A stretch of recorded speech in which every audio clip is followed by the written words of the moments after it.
This is Judge Joe Brown, and you're watching We All Be News TV, the News Free Dixie. news free Dixie for the 21st century.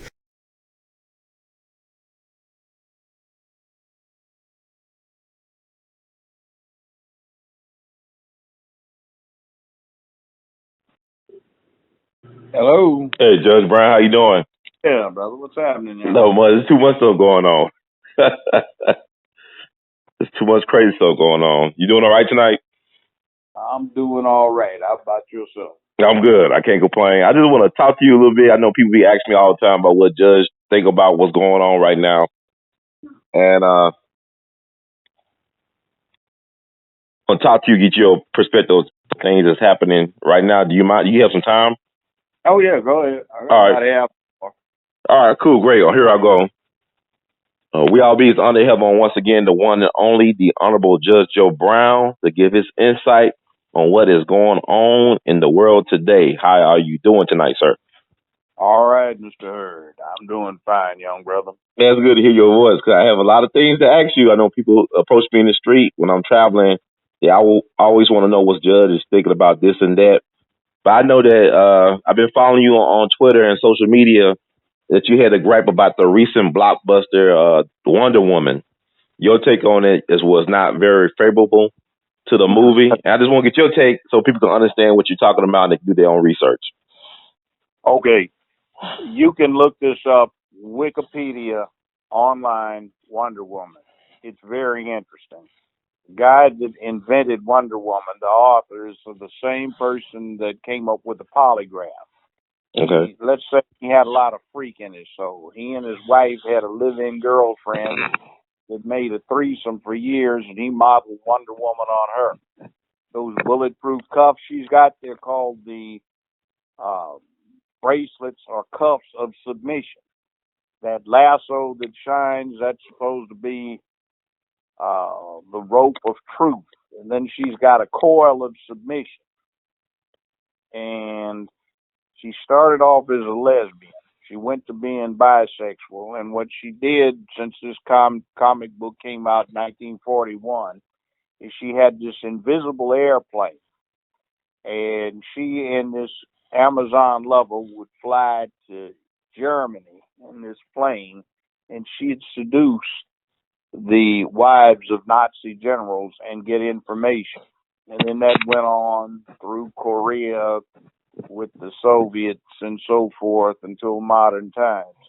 She was into bondage, submission, and it was really kind of weird. S&M, straight up and down. And he had the idea that men should yield to women, and women were the ones that were supposed to run things, and men should be willing to be tied up and beaten for punishment. Really weird. So anyway, some of that comes out in the movie. If you know the comics, then you know what you're looking at. Oh, that's so wow. So anyway, it's interesting that they make an action hero based on somebody like that, because I think that's rather novel amongst the superhero genre. Now, the movie itself is well done. Gal Gadot is a very beautiful looking woman, so you can get into it. And a lot of people don't pick up the subliminal message. There's also another thing, too. The chief, the Indian that's in there, is an interesting somebody. And he talks to her in a native language. It's basically Blackfoot, and his name is supposed to be Nappy. That's what he tells her. Now, Nappy is supposed to be, let's see if I can get the translation, old guy, old man, or wise one. And he's a Blackfoot demigod. He's the trickster representing the fickleness of the natural world. So I don't know what they're going to do with him, but they put him in there. So she's a goddess, or a demigod. You go from that point. But aside from the interest, it's just that it's looking like a vehicle to slip some more stuff in there to the youth about things that most in society would find a little questionable. But Wow. without spoiling the movie, if you haven't seen it, there's that. Yeah, I actually have seen the movie, and I agree with you. It is well done. I mean, I think it's a better origin story than Captain America was. But now, since you told me all this other information, I got to consider some things. So this movie has made, I think, almost $500 million worldwide, and it's still going strong. So Yeah, it got what? beaten in the box office by Cars 3, a Disney cartoon. Let me ask you something before you go on. Do you remember the scene where she got the blue dress? Yes. Do you think she had to take it from that woman? No. Yeah, that's fit in with the comics. So you remember what I said about wives of Nazi generals? This one takes place in World War One, but the original comics take place in World War II. Yes. So you got that's what she did in the first one comics. So she basically seduced the lady to get her dress, or had sex with her. Yeah. Wow, this is interesting. Wow. So I mean, like, what do you think about? I know we talked about it with Deadpool and some of the other comic book movies. Is there a gay agenda or a homosexual agenda with these superhero movies?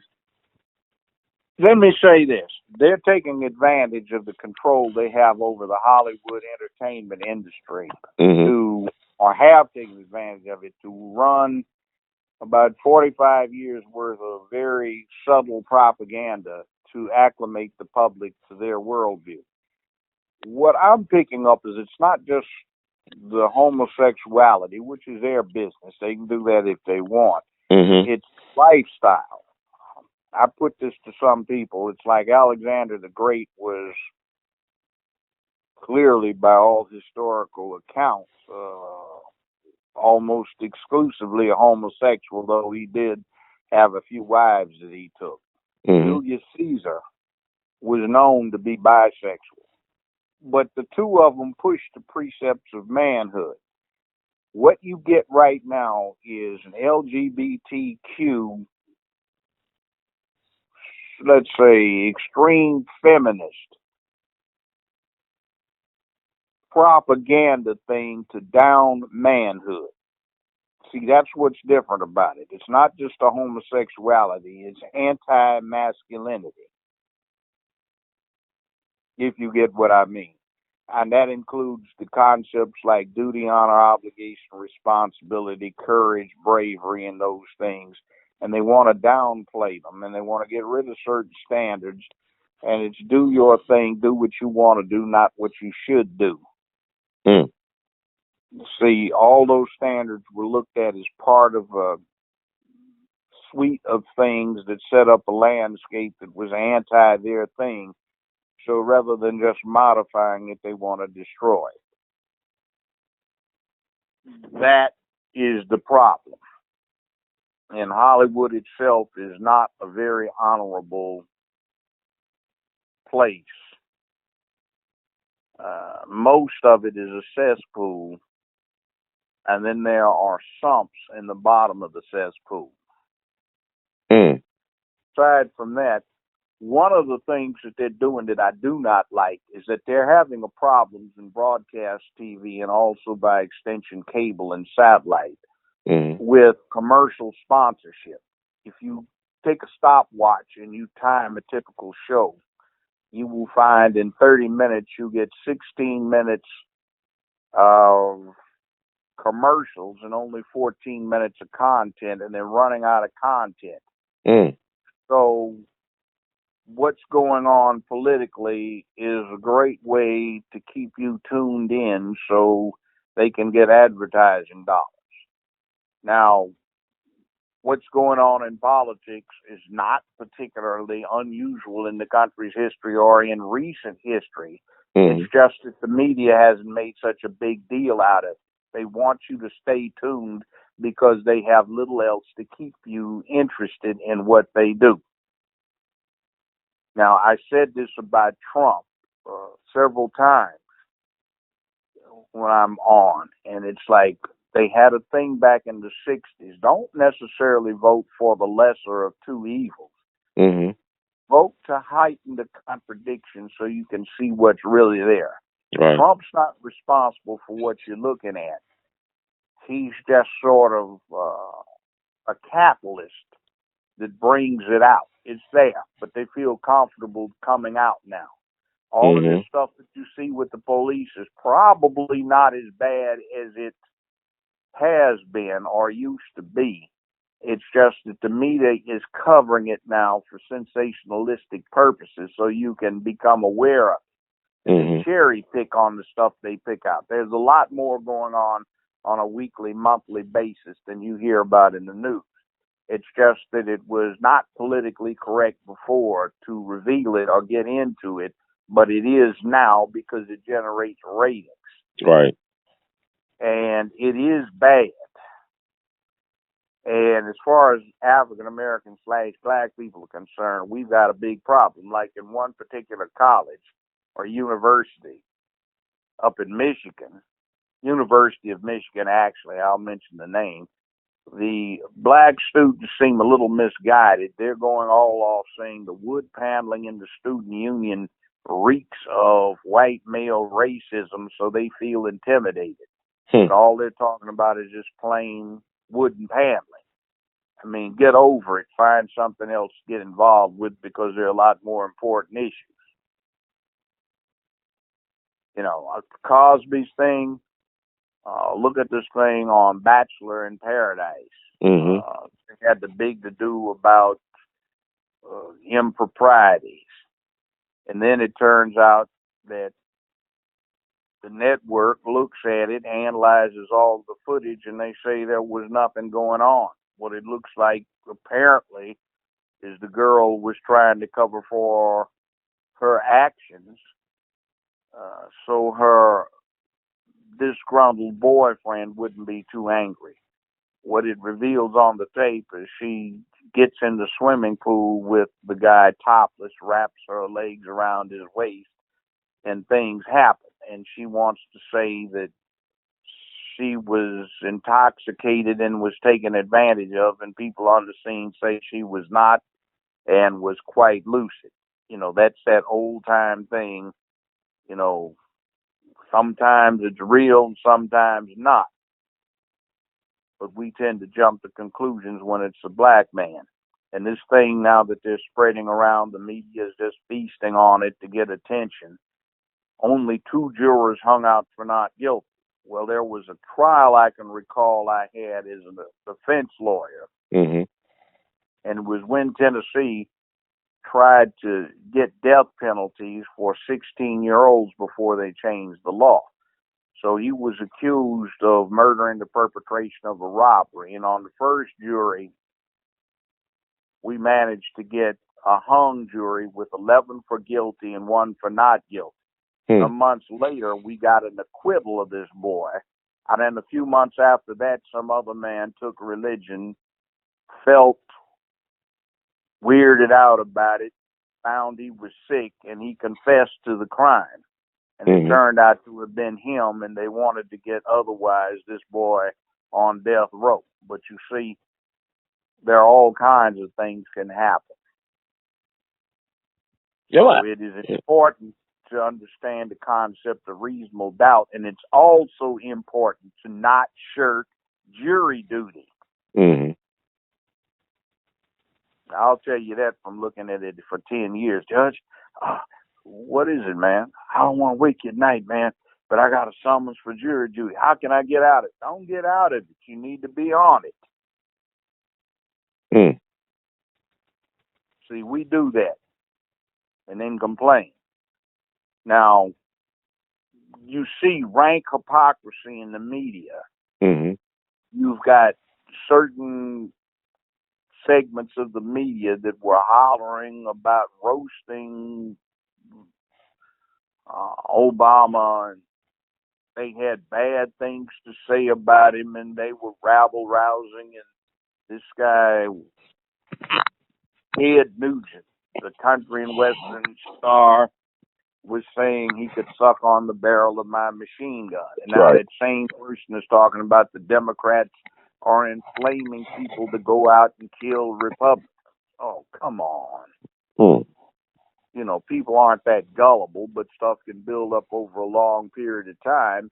And the Republican Party has been spewing that hate for so long that they basically identified themselves with it. And yes, there are some people that are not right wing cranks, but a bit on the left that might be very worked up about it and go a little nuts and decide they're going to do everybody a favor. Mm-hmm. See, the media doesn't do any good by all of this stuff they're hollering about Trump's going to jail, he can be impeached, and all this is going wrong. There's a great constitutional scholar named Alan Dershowitz who agrees with me on this. We haven't talked, but I came to the same conclusions. If you take everything they say most of these guys did as true, you still have a big question as to whether anybody did anything to be impeached about. But they're getting the public to think that's the case. And so you have to go back to Adolf Hitler and Goebbels, Joseph Goebbels, the propaganda minister. What was it? Tell a lie long enough, loud enough, you can get anybody to believe it. And they're telling a lot of lies very loudly and very long and repeating hour after hour for the news at the top of the news, 24/7.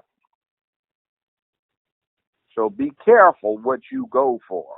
Mm-hmm. I've got a lot of people that seem to be very upset with the Bernie Sanders crowd when you hear, you know, we should have had Bernie, he could have run the election. Well, they say the Republicans would have roasted Bernie for being a socialist, et cetera, et cetera, et cetera. Well, the press and the same crowd tried to roast Trump, but it didn't do much good. He got elected as president. Right. But you see, right now, there needs to be some revision going on, and both parties have to understand that the public is somewhat peeved with the rank obstructionism that's been going on back and forth between both parties. The Democrats have been looking for the sugar plum fairy, which does not exist, and the Republicans have been looking for fearless leader, which they got, but it wasn't the one they wanted. Mm. And the underlying problem is this: unlike every other country in the industrialized world, the United States, relying upon this myth of private enterprise, has refused, declined, or failed to come up with a plan to integrate the average person into the economy in the face of industrial technology and computerization. That's the big problem. There are not enough jobs to go around in this job market. And to cut them back, they use the penitentiaries to house surplus labor. You cut back production. That's the kids banging out, drugging out, dropping out, getting no education, getting the wrong ways of looking at the world, wrong lifestyle. It's the subsidy that you get with a typical commodity like wheat, corn, or cotton, or labor. But this case, it's the welfare check, and you pay it to the women, so you create a matriarchy and you disrupt the family structure, and then you put them in a jail cell instead of a grain silo, and then you make, just like you might come up with a new use for soy meal, like say for plastic, you can make an awful lot of money feeding, clothing, sheltering, transporting, and providing communications and security for inmates. And once they get a felony conviction, they are pretty much excluded from the job market. So that solves a lot of problems. And unfortunately for us, we are very identifiable and we fit the role very well, unlike any other minority. It's what I call the block away test. Mm. If you see an Asian a block away from the side, you can't tell what he is. If you see an Italian, a Jew, an Irishman, a Slav, an Englishman, a Frenchman, you can't tell what he is. You see a Native American, maybe, depending upon what he's got on. You see a Hispanic, you can't tell either, but you can tell us from a block away. And even if you get up closer, even if we're high pale, like some of us are, they've got features and hair that identify them for what they are. You see, so we make ideal scapegoats. And why is that important? Because these questions have not been answered about what people are going to do to sustain themselves in a fashion that they've been led to believe is their due. Then they get real frustrated, and there's a massive buildup of interpersonal hostility and aggression, and they can take it out on us, even if only vicariously. We make great scapegoats.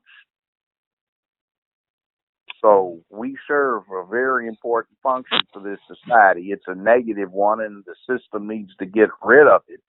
And I think something drastic is going to happen in the next 25 or so years when the population dynamics shift around so that white people are no longer the majority and the country has no majority. Just like California is no longer majority white, it's majority Hispanic. It makes a difference. Mm. So there are going to be some profound changes, and I think this is being sensed, even if not understood or it's not subject to general articulation, and people are getting nervous and they're getting worked up, in the Hollywood and hard print media are doing everybody a disservice by trying to exploit that, ramp it up, etc., so they can get ratings or circulation and commercial revenue from advertisements. So just be careful. And there's something coming, and don't listen to the media for it because they're wrong. Mm-hmm. And don't listen to what we used to call in the 60s the bourgeoisie, who want some conversation for the cocktail hour while they're drinking something, sipping wine and nibbling on cheese and crackers, and come up with some latest something they got from 3, 5, or 13. The first two are basically owned by the same entity that owns the commercial appeal. And try to do things to stay clear of this cesspool we have locally known as Shelby County, Memphis and Shelby County Juvenile Court, which ought to be torn down to the last brick and rebuilt. Our good mayor is talking about we need to do something to get the Justice Department off of juvenile court. They need to stay on it because it's a travesty. It's privatized. It's making big money off of us. It's corrupting our family structure, and it's ruining our youth.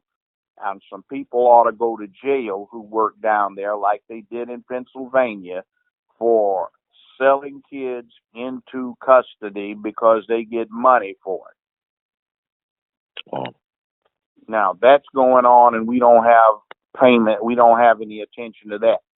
Now, I'm not being racist about this. It's just about politics and numbers.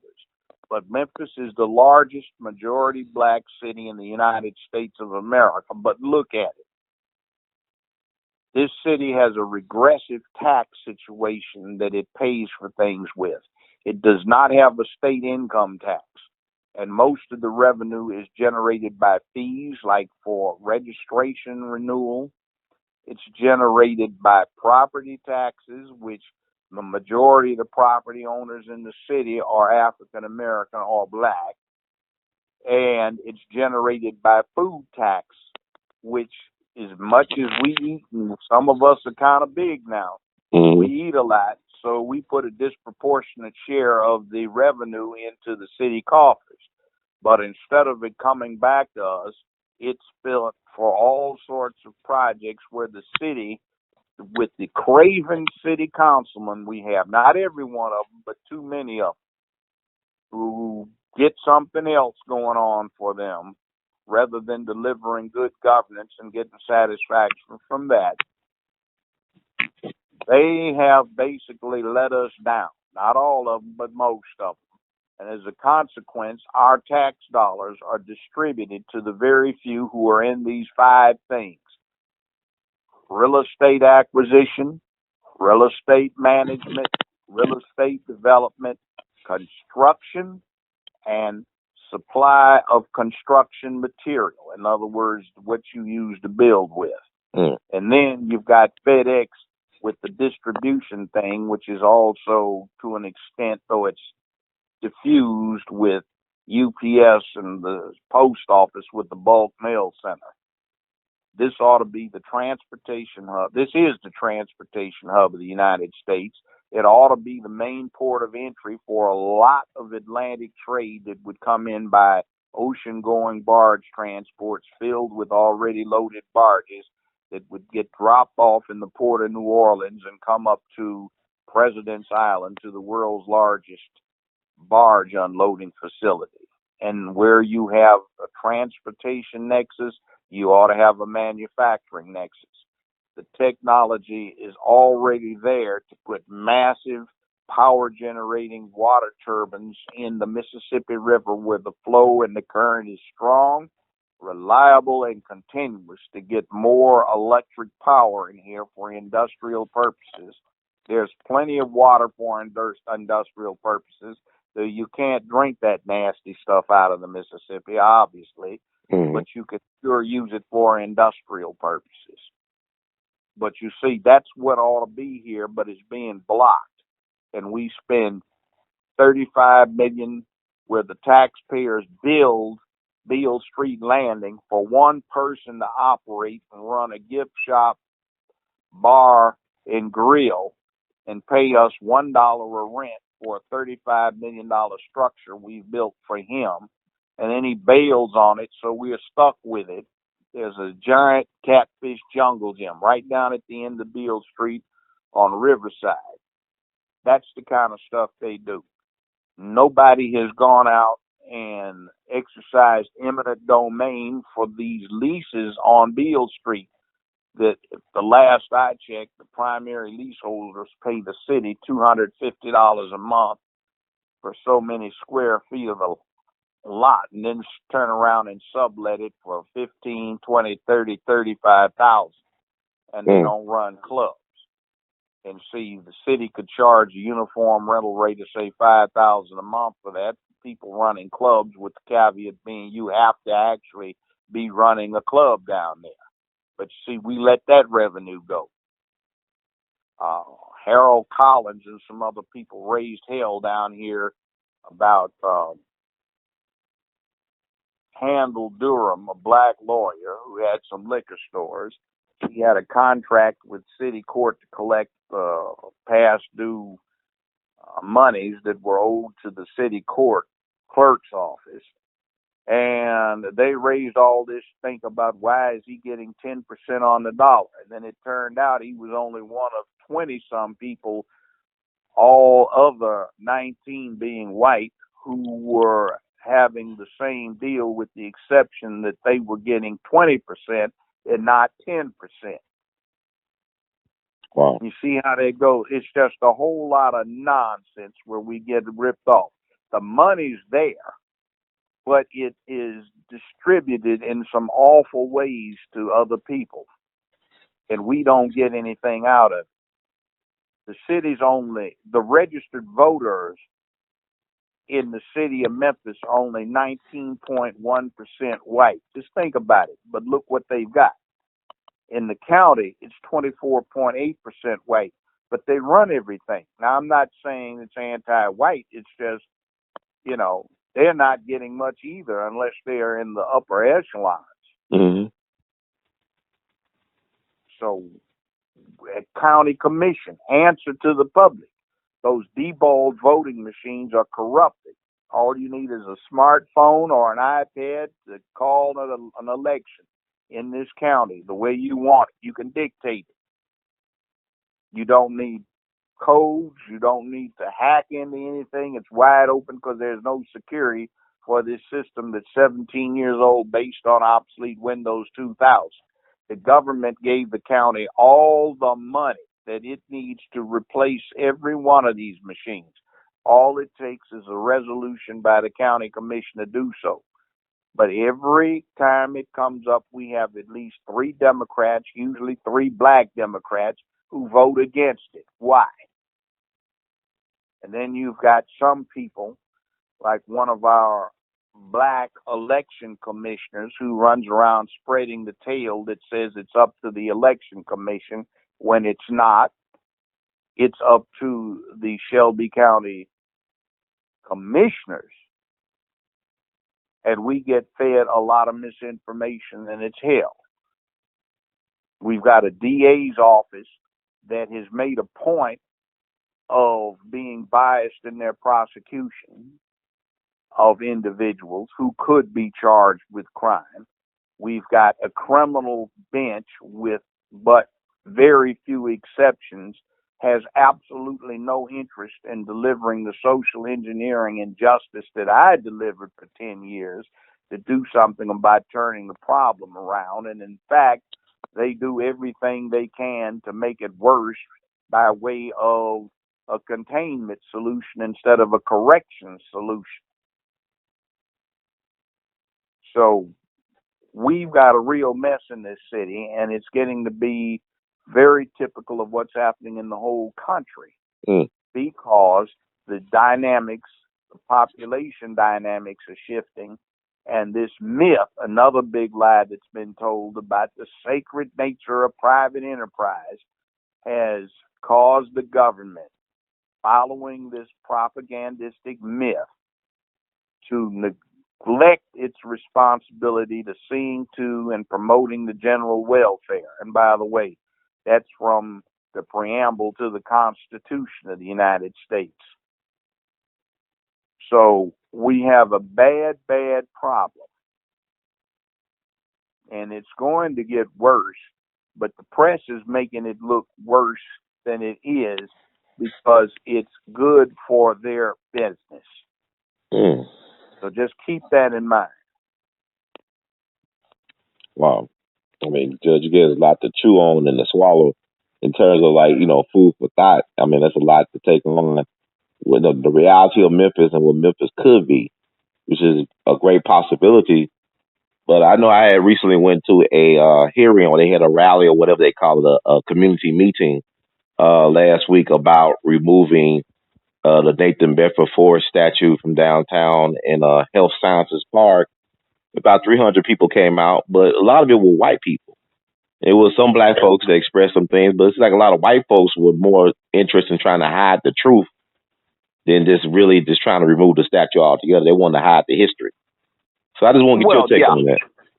Yeah, well, they also have Jefferson Davis's statue up down by the river. Right. And that's the president of the Confederacy, who, by the way, did not want to end the war after Grant whipped Lee and took his surrender at the Appomattox Courthouse in April 1865. He wanted to keep going, but we've got a statue up for him.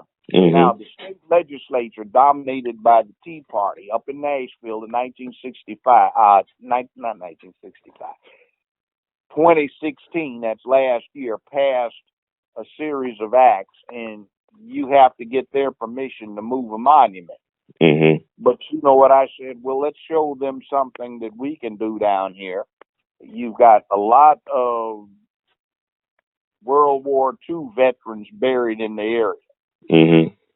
And they had an enemy that some of them fought and died fighting. That's Nazi Germany. Well, there is a Union cemetery here in this area, right off of Forest Irene, just off of 385. And a lot of those people died fighting an enemy to preserve the Union and get rid of slavery. Well, if you can put up statues of their enemies, let's put up statues of the World War II enemies to commemorate the sacrifices of our World War II veterans. And let's mount up some of Adolf Hitler, Heinrich Himmler, Joseph Goebbels, and such Nazis. And let's see how they react to that. See, Nathan Bedford Forrest wasn't just a Confederate general mounted on his horse who was a pretty good cavalry commander. He committed or was at least responsible for that atrocity, that war crime down at Fort Pillow. And he was the largest slave dealer in the United States of America before the Civil War. with his partner Maples, and they've got a plaque commemorating that just across the street from the civil courthouse downtown. Mm-hmm. And he was one of the co-founders and first Grand Dragon of the Ku Klux Klan. So, that's like only 19.1% of the registered voters are white, but you've got the equivalent of Adolf Hitler or Goebbels set up here in this city, commemorated on a main street on Union over there in Medical Center Park, where everybody can see the bloody thing. Mm-hmm. And that's just a huge insult and slap in the face to black folks. I don't mind them doing it. You want to commemorate your losing side that escaped being prosecuted for treason, all of them. And they want to talk stuff about what we do, when we get a little riled up, make some noise about getting treated wrong. More power to them. Some of those people that died in the Civil War on Johnny Reb's side were brave men. I'll give it to them. They had a lost and wrong cause, but they had the bravery. But the special circumstances is in this city, the largest black city in America, largest majority black city in America, and you got that up, that's wrong. I go ahead. I'm sorry, Judge. And it's not right for the leadership in this city not to craft some remedy for that problem.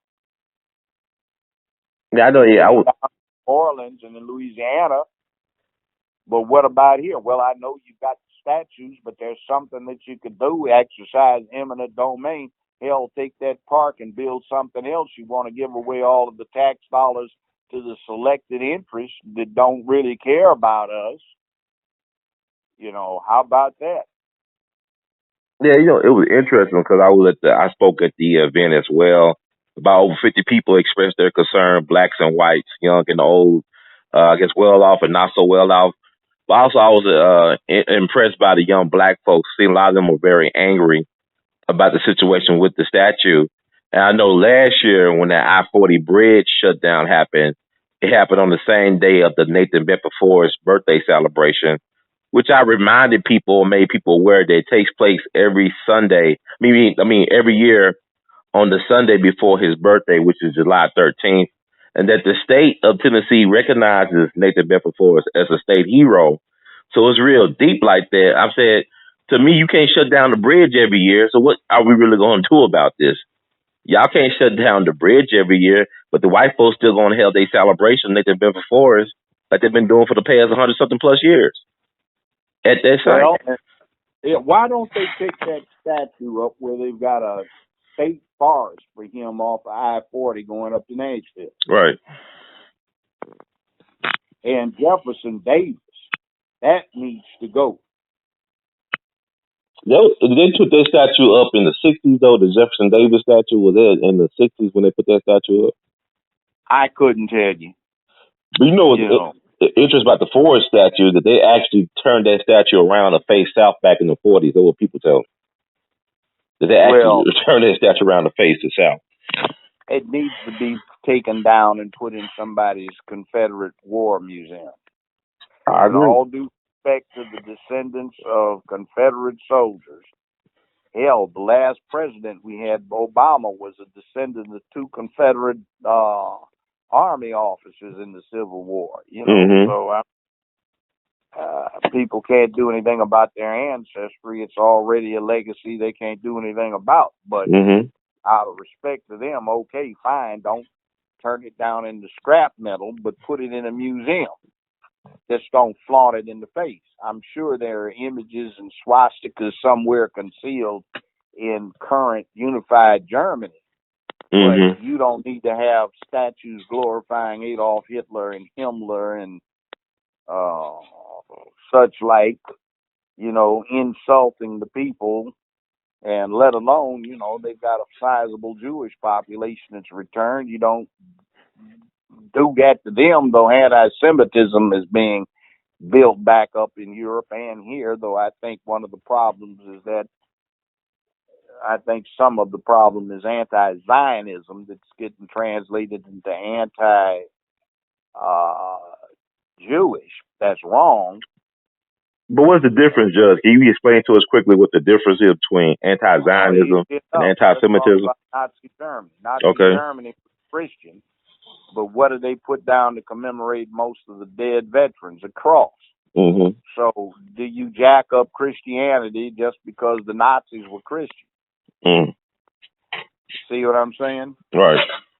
Do you jack up Christianity for all those that follow Jesus because the Confederates justified black slavery through Jesus?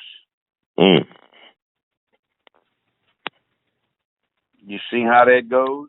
And Oh, then yeah. that's the whole argument goes to the whole Islamic thing. I see a lot of stuff these days about they are jacking Obama because he wanted to allow a mosque to be built on ground zero.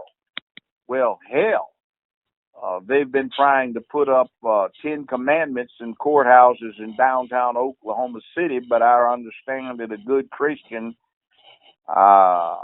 blew up the courthouse down there, Timothy McVeigh. Mm.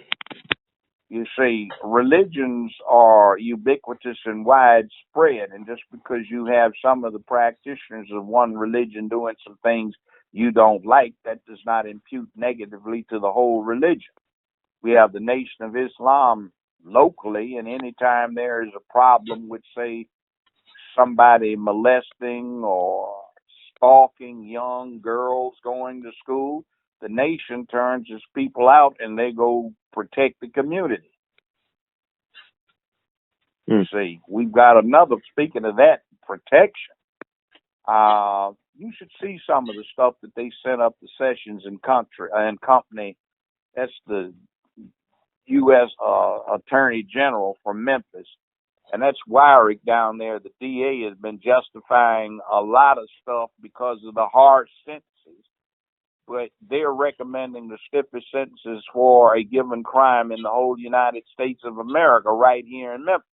Mm. For the simple offense of simple possession, I said simple twice, but for the offense of simple possession of marijuana, where there's about a 50-50 split, white and black on initial arrest, it turns out that about 95% of the people that are successfully prosecuted are black. And the Justice Department a couple of years ago noted that the stiffest sentences for simple possession in the United States are being given out right here. 95% of the juveniles sent from this city to be incarcerated as adults are black kids. And that works out that 55% of the juveniles in adult detention facilities in the whole state of Tennessee are black kids from Memphis, Tennessee. See, there's a whole lot of stuff going on here. There's a white kid, black kid in the car, or mixed several in a car. They get popped for simple possession, let's say, and all of them go to the same school. They aren't being racist with each other, but the black kid or kids are taken all the way downtown to juvenile court, and the white kids are taken to Millington City Court, to Germantown City Court, etc. They don't even get slapped on the wrist. That's the end of it. And this travesty down here making money off of our black kids is running a big game and ruining their futures. Yes. I know I had talked to two people recently. One is an MPD, a Memphis police officer. The other one was a civilian. And they talked about, the police officer talked about how they would get calls out in Germantown to revive people, white folks who was ODing off of heroin in McDonald's restroom. And then another person talked about how he saw these three white people that were in a Camaro, two of them OD off of heroin, and one actually had the needle stuck in his arm. And when the police came around and revived the two that was OD, they just left it off. They didn't get charged with possession or anything. It was white kids from Mississippi driving in a recent Camaro. So, I just think that was interesting. Like, you talked about how so many black kids were getting processed through the system, whereas you got white people committing these type of crimes, or I guess they would be classified as crimes if they were black, getting off with just a slap on the wrist or just getting laughed and slap on the back. Well, yeah, and down when I was on the criminal bench, myself, H.T. Lockett, Arthur, we had a thing about you treat everybody the same. There's not going to be a standard of justice for East Memphis that's not also applied to South Memphis, North Memphis, or the other way around. Mm-hmm. And there's also another one just talking about this isn't a racial thing. It's also got to be an economic thing in addition to a racial thing. Mm-hmm. Like these poor whites get jacked around awful too. Mm. Working class whites, I had one where Amy Wyrick came in there when she was not long with the office.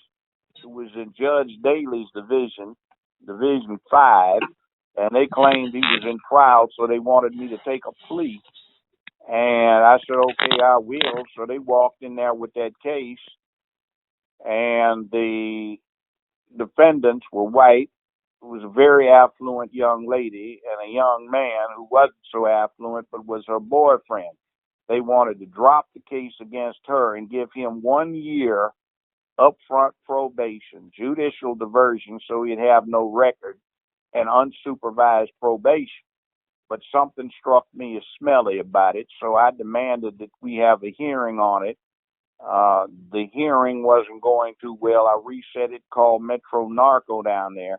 You know what this white guy had in terms of the quantities of the drug?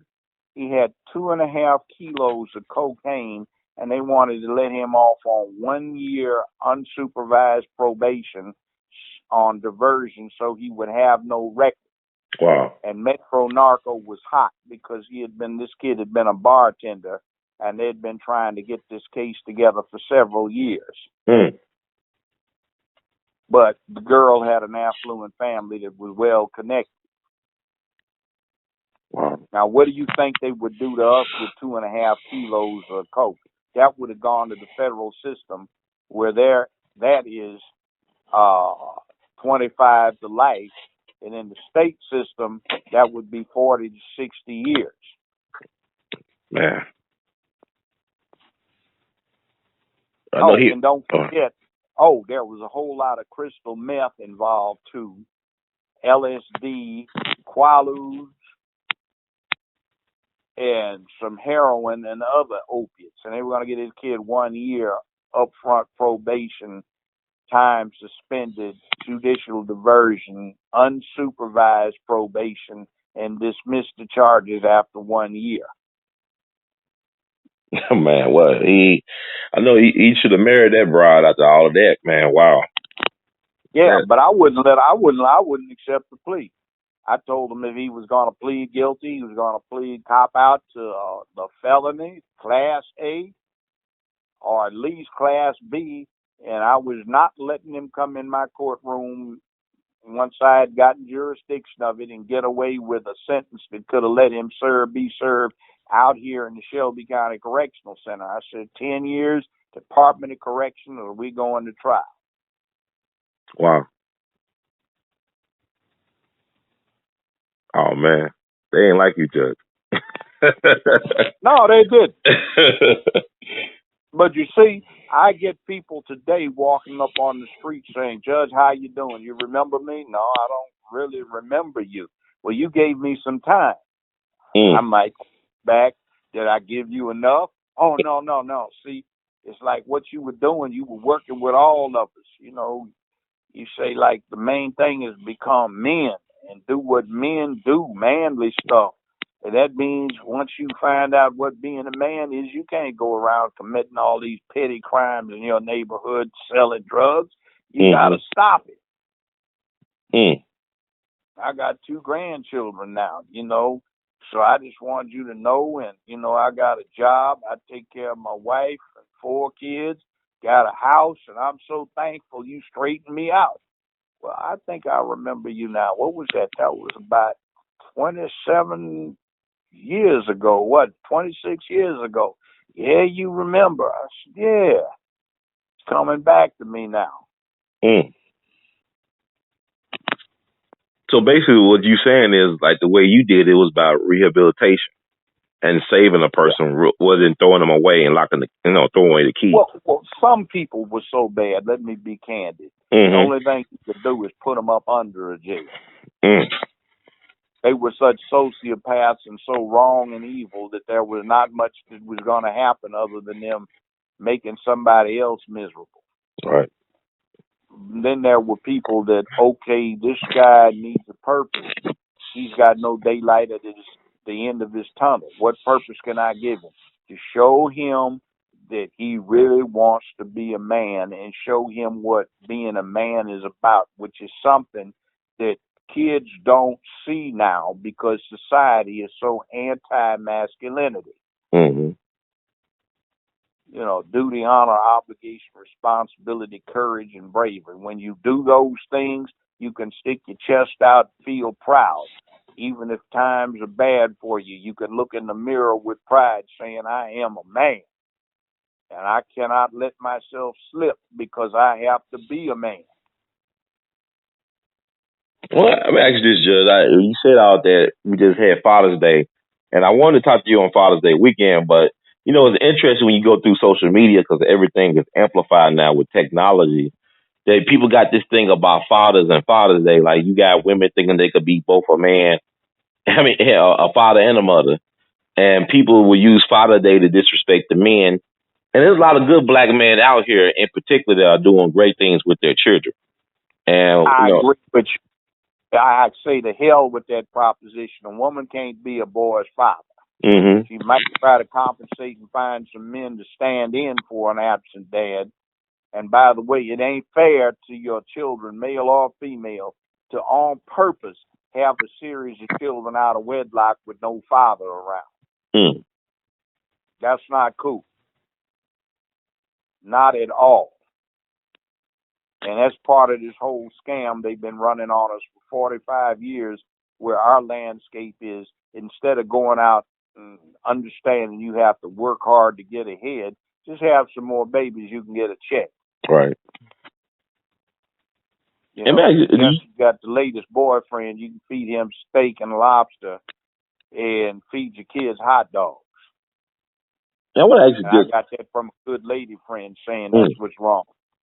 I heard that. I want to ask you this as well, Judge, to get your opinion on this, because I ask women this from time to time. I ask some women, do you know who will make a good father? Do you actually know that the man that you might select to be your partner, do you know they will make good fathers? And some of them said they know a lot of times they might not be good fathers, but they'll make pretty babies. So something like what's your take? You think women know? Is it on the women to select a certain type of man? Let me say this. Mm-hmm. One of the problems is nowadays people come from families with 1, 2, 3 kids in them. Mm-hmm. And the way it's raised, where everybody's got to work in the family, they don't get to see how children are raised, so they don't learn. Mm. There's also this other thing. They don't get it from school. They don't get it from the neighborhoods. They don't get it through the media. And there is this myth that it's all right to have a single parent head a household by choice rather than by widowhood or by divorce or by one accident. Mm-hmm. See what I'm saying? So they have no role models on what fatherhood is about because so many have never had one. See, right now, the statistic for the entire United States for white, black, brown, red, yellow people, all ethnicities and races combined, 42% of Americans 35 and under were born without a father. Mm. And from the front end, they were born into a single parent household. See what that goes? In other words, whatever race you happen to be courting, whatever race or ethnicity you happen to be, there's a 4 to 6 chance that the mother would have never seen a father, so she does not have any idea as to what she's looking for. Right. And pretty babies are just part of that slave thing about making your slave look as attractive as they can be, because when you sell them, they bring more money rather than looking for somebody's functionality. That's deep right there. Well. You and I have talked about that, but it'd take too long to talk about it on the air. You know, we brought that up, but yeah, it's crazy what's going on. And see, white people are bewildered too, because they've got this idea and they're accustomed to this thing about being warriors. Mm-hmm. But they have the media telling them that that's bad, you know. All this media talking about men need to be soft and effeminate and in touch with their emotions and crying and staying at home being house drones and otherwise useless.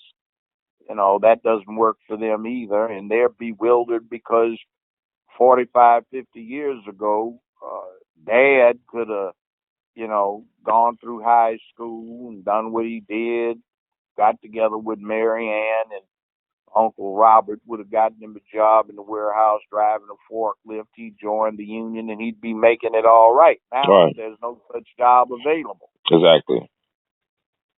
And he's all freaked out. You know, I noticed something too. I'll get your take on this, a judge, about black men and masculinity in this day and age. Talk about how a lot of men are being programmed to be a little bit more effeminate. It's like black man to embrace that femininity is a form of survival. Like you can't be threatening and stuff like that. Okay. That's crap, because the bottom line is we are where we are with too long a slave tradition because we were taught the value of survival rather than doing what our white masters believed in, which is dying to the last man for a cause. I regret I have but one life to give for my country. Give me liberty or give me death. We gonna show, Bobby, you know you can't be doing that, man. Them white folk take your life, man.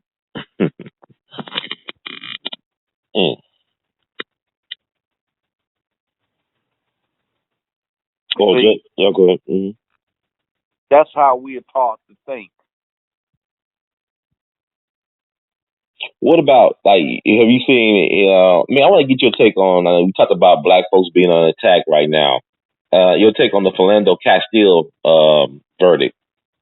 What's your take on that and the response from the people saying that, oh, it's the same old, same old? It's like, you know, they get away with murder. All these police officers who are not, you know, going by the law or by the book are getting away with murder. Is that just is that the truth? The man that shot Castile wasn't white. Mm-hmm. He was a coward. And I mean a punk coward. You see, one of the bad things about professions like police or being a DA or being a judge or being somebody in charge is that the individuals who are getting in these positions are sometimes very much the wrong type of person because they feel weak and they want to get the position that has authority. So they will have the authority as a cloak from the position rather than having personal authority. A lot of them have this psychological thing where they're testing themselves. They're trying to prove that they're brave. So they're scared to death about to pee on themselves. So they get out there and they panic. Mm-hmm. That's what happened with this woman down in Oklahoma City, too. Even Trump said he punked out. But they put her back on the force. And this guy, Castile, you noticed that the city let him go. He just punked out. Oh, you're talking the guy who killed Castile. Yeah. But you know, last year when you had the governor weigh in, yeah, but I'm saying you had the white governor of Minnesota and all these other folks weigh in and say this guy was wrong for what he did. And now, almost a year later, let him walk off with no type of... See, what did I say earlier in the show? I said, don't shirk jury duty. Mm-hmm. See, you get in an area where there's a possibility to get justice, And everybody that understands that wants to get off the jury. Yeah, As you're you right help about that. elect DAs, you still have a poor, corrupt DA's office, and the citizens of this county for years have had the opportunity to get a DA's office that reflects their needs. And what they do is they get somebody that does not have their interest at heart. And what they do, see, is the same thing that happened with Castile's killer, is you've got people up there who want to get reelected because it's a job. Mm-hmm. You went through high school, you went through 4 or more years of college, you have a wagon load of student loans to pay off, you go through 3 years getting a doctorate degree, study like the devil to pass a bar, struggle to get a position, and then you're scared to death because you've done all of this stuff. You've got a title, but the money is funny, and you're not out there with a big silk stocking firm making millions of dollars, which is basically a myth for most lawyers. Mm-hmm. So you want that job, particularly if you are elected and you get power, if not money. Mm. So they gravitate toward helping those they perceive that they represent. And see, they don't identify with us. They identify with the people that that kind of cop thinks he's protecting. See, if you look at that tape, that was just a punk play. That dude was so scared he was about to pee on himself. Mm. I mean, you get a chance to view his mom, Philando Castile's mom's response to the verdict. Yeah, I know that's, but see, I'm of a generation where we're used to that, because that's the way it used to be. And I'll tell you what else made it even more common. Mm-hmm. All of those telegrams that came back about those folks that got wiped out in the Nam. Mm-hmm. And see, I'm old enough so that I also remember when I was little, all of those telegrams that came back about somebody getting wiped out in Korea. Mm-hmm. So you are kind of used to seeing mothers getting really weirded out about their sons being dead by violence. But too many of our people thought everything was all right. I've been telling people for years, it's not all right. You just don't know what it really looks like, but it's there. I know what it looks like. I've seen it raw, but I've seen it lighten up, get refined, and get polite, but it's still there. Mm. And see, white people don't do themselves any good either.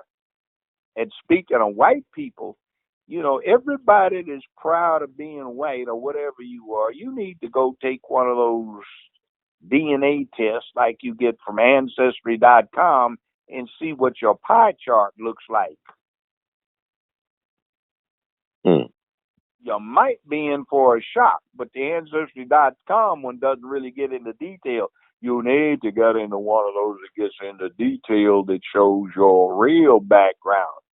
See, it's interesting. The average American has the same amount, the average white American has the same amount of African DNA in them that the average black American has white DNA in them by 26%. Wow. So the average white person got 1/4 black in them. The average black person got 1/4 white in them. But the black DNA that the white folks have just, for most of them, missed out on that small component of the DNA mix that controls your appearance. Mm-hmm. Hmm. So technically, and then there are a lot of them that are white now, but they don't realize that their grandparents weren't white until they went to court. up until the early 1930s or late 20s, in every one of the former 11 Confederate states, they had laws that said if you had no more than a certain percentage of colored ancestry and 2 or 3 or whatever the number was, white sponsors, you could go in front of a chancery or civil court and get declared white. In Tennessee, it was no more than 1/8. In Mississippi and Arkansas, it was 1/4. For Louisiana, it was 1/16. For South Carolina, it was 1/4. So guess what? That 26% is about 1/4. So I imagine that a lot of white folk have enough in them that would have qualified them for being colored up into the court decree, but some people snuck by and don't know it. Oh, you saying all this, I'm thinking about something else too. 'Cause I know Father's Day weekend was also Juneteenth weekend, and I'm thinking about the 13th Amendment. Right? It didn't really abolish slavery.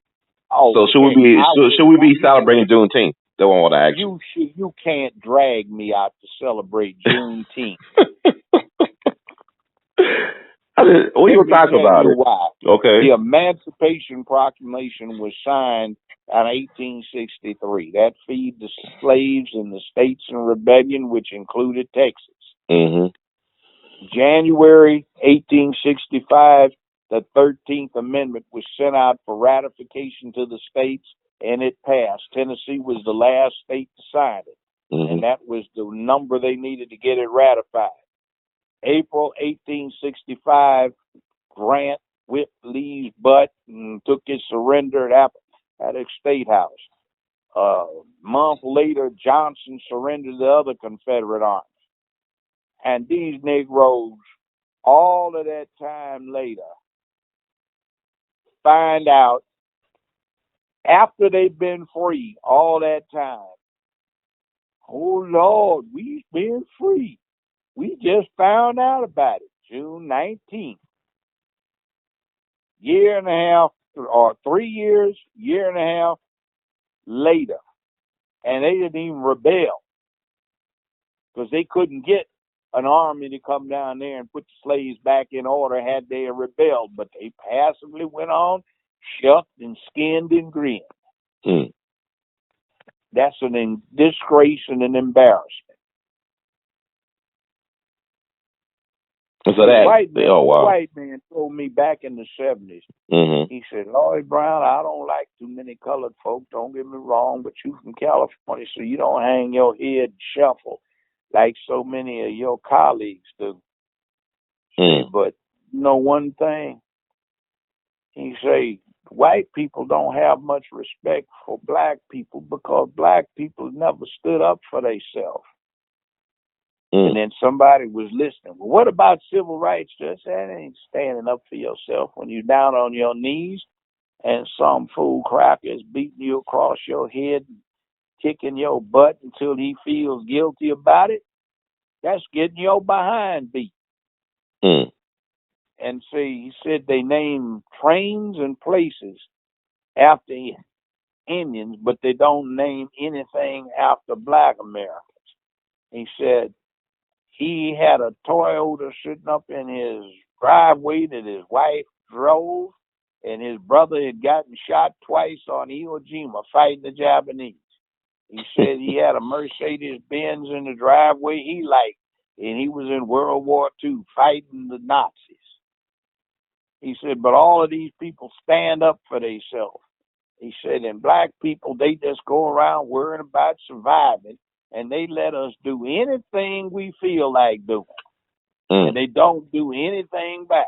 And half of these crazy white folk, he was grinning at me, said, tell you the truth. He said, we so scared that your people are going to rise up and cut our throats in retaliation. Sometimes we can't even sleep at night. But you don't do anything about it. You just skin and grin and shuck and shuffle your feet, look down at the sidewalk and crumple your hat up. Wow, that's some deep stuff. That's deep. And they still do got that fear of So they fight for genetic survival because they're dying Yeah. fast so they can reproduce. So they are fighting for their lives.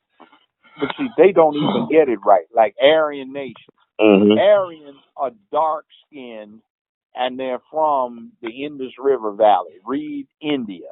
Mm-hmm. They were dark. But they have a myth that the Aryans are pale and from up north. They weren't. They're from the south. Matter of fact, genetic information and fossil finds in peat bogs reveals that Europeans up until maybe 1500 BC, they were dark skinned with dark hair. And then some light influx came in and they had some changes, but they didn't even start out high, bright, and blonde. Wow. So they've got myths. See, it's like what you have in your mind. And see, look at this. Mm-hmm. See, for black folk, the only cultural, spiritual thing they have is Christianity and Jesus. If you go into the Paradiso movie theater right now, they've got Thor, Ragnarok. Thor is a Norse god. His daddy is Odin, played by Anthony Hopkins. Mm-hmm. Wonder Woman is a child of Zeus, the Greek chief god. Mm-hmm. They name missiles Atlas, Thor, Polaris, Trident. You know, the Apollo space program, Gemini, Mercury. First planet from the sun is Mercury. Next is Venus, then Mars, Jupiter, Saturn, Uranus, Neptune, etc. And all of the moons that they're naming right now, Enceladus and all the rest of them. Europa, they're named after Roman and Greek gods. You see, they have a big, rich legacy about their spirituality, with Christianity is a thin veneer over the top. Black people don't have anything. They don't know who the West African gods Dambala, Kotie, and Agunbi are. Never heard of them. Mm-hmm. We talk Swahili and think we're being Afrocentric. Swahili is a slave language. It was crafted together by Dutch, Arabs, and some Bantu on the east coast of Africa to facilitate the East African slave trade that went all the way up to the beginning of the 20th century. We, Habalagani, I'm speaking Swahili, I'm being Afrocentric. No, you're speaking a pidgin slave language. Learn Bantu or something. Yoruba or Ibu or House of Fulani. See, but we don't know these things. Well, They even have black folk foolishly going around talking about these Arabs and these Muslims or Muslims or whatever you call them, blah, blah, blah, with great disrespect. And they are the one people that never had any problems with our race. First crier in the history of Islam was A.L.L. He was a black slave that was chained to a rock to die, and Muhammad comes along and frees him. See, when we want to turn up our noses at something, see, they teach you to be anti everything that helps you. They teach us to be anti-man, and they want us to buy into that feminism. And gay folk can be all they want to be. But one of the things for black gays is if they're male, they're opting out of that whole man thing where it's mano y mano, and they're just becoming another sex object. See, that's one of the bad parts of the thing. I don't care what you do behind your closed doors. That's your business. I don't want to know. What do the kids call it? TMI, too much information. Right. But see, they won't leave it at that. They want to put it deep out in the public and try to co-opt everybody else's masculinity, especially the black man's masculinity, which they already have been trying to strangle for the last several hundred years. So we don't do manly things like get the idea that it's better dead than red. You know, I regret that I have but one life to give. Give me liberty or give me death, you know, and start doing that. You see, in the late mid 60s, some people were getting that idea. Then we got co-opted on that too. Too many of the people did what they used to call pimping the revolution, and they used it to get in places. A classic example is Supreme Court Justice Clarence Thomas. I remember when Yale tried to recruit me to their law school because I had such high grades in LSAT. I didn't want to go there. When they had me come back, there were 5 feet of snow on the ground, but they wanted to set up a minority admissions program. I said, And I got in the front door at UCLA where it was nice, warm, sunny, fine Hollywood type black women looking good. But they got Clarence Thomas in 2 years later, 2.5 years later on a minority program that wouldn't have been set up if black folk hadn't been militant. And now he's our worst enemy. See, too many like him got in because of some sacrifices and changed attitudes. Wow. Now our leadership's too busy trying to sip wine and nibble cheese and try to act like they know something, and their white colleagues will be proud of them. I spoke in Minneapolis, Minnesota 3 years ago. Black Bar Association gave it. They told me that they much preferred Dick Cheney to me speaking to them. Now, these are some black lawyers, right? Right. So I gave my speech, and, you know, I'll never forget this. One tall white guy who was one of the senior partners in a large law firm was dragging up this reluctant colored man. Speak to the judge, Robert. I don't want to, RT. Robert, speak to the judge. RT, he's offensive. He's talking that old-time militant stuff. That's just passe. Robert, I'm Jewish. We stand up for our people. There's no shame in supporting someone who says that black people need to stand up for themselves. That's your people. Wow. But RT, it's so embarrassing.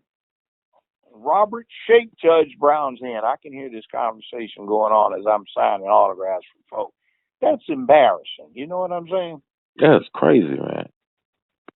That is, Now, but you got people that think like that, though. A lot of our people still do think like that. If I'd been a much younger man back in the 60s, I'm candid, I would have been weak and talking about my character was not strong. I'd need relief, and I'd have to want to do something upside that fool's head. Right. But I'm a responsible retired judge. I can't say that now. Wow. I mean, like, my thing is, like, you rather be liked than respected, because you could be liked and not be respected by people. People can like you and not respect you, but it's like a lot of us opt to be more popular than to be right and to be, to stand for ourselves. Like, it's a very lonely club to stand up for yourself and to be on the right side of history. Like, look at Dr. King at the end, the Vietnam War and the Poor People Campaign. Yeah. See, he had a quandary. Civil rights was dead because it had jumped off into a militant thing. No, I ain't getting down on my knees, and ain't anybody raising a hand at me. I'm taking them out. Right. If I gotta die, I'm taking them out. See, that was dead. They were very worried about him revitalizing labor and galvanizing the anti-war thing. But see, let me give you something about all of our good Negroes. Another white man told me some time ago, he said, don't take me wrong. This is back in the 70s, relationship between black people and white folk is kind of like people and their dogs. He said, now, my wife's got a little pink ribbon dog, and he gets in the bed with us, and he gets closer to her nookie than I get except once every 4 or 5 months. he eats better than a whole lot of humans do in the world. Mm. And you have family dogs, and they're part of the family. And if something happens to them and they get sick, everybody is crying and carrying on. Then you got neighborhood dogs who want to take a crap in your yard, and you try to run them off. And then they got junkyard dogs, you know, and you're a damn fool if you want to climb over that chain link fence and tangle with them. He said, but if you're going to be a real man and with the debilities that you suffer in this world being a black man, you got to be a special kind of dog or a wolf. Mm. See, the difference between a wolf and a dog is a wolf can feed himself. He's got a family structure, and he doesn't need anybody opening up the kibbles and bits to feed him. He said, if you can't beat a wolf, he said, there's another kind of dog. That's that kind of dog that even if it's behind the fence, you walk on the other side of the street. You don't walk on the sidewalk in front of that yard. You may even walk around the block to avoid that dog. You need to be that kind of dog or a wolf. Wow. Said, and people won't like you, but they'll respect you. Mm. He said, too many of your people are too busy trying to get white people to like them, but we don't respect them. Said, it's like a good dog. You got a good dog, you take care of the dog, but, you know, the dog is a dog. It ain't a human. Right. Too many of your people want to be a respectable dog and get scratched behind the ears. Right. Wow. You see where that goes? Yes, sir. And you keep those kind of things in mind. It kind of guides your worldview. Mm-hmm. Let me ask you this, 'cause I know you touch upon, there's so many things you touch upon I want to get back to from early in our conversation. But the Cosby thing, that mistrial, and, you know, the fact that he was tried at all was just a joke. But his response to saying that he's going to do a national speaking tour to talk about the evils of the judicial system and how not to get trapped up in the situation. What's your take on the whole thing with the verdict and also his response to the verdict? Well, it's like this. As a judge and as a criminal defense lawyer and as a prosecutor, there are many occasions where you might get a crazy verdict.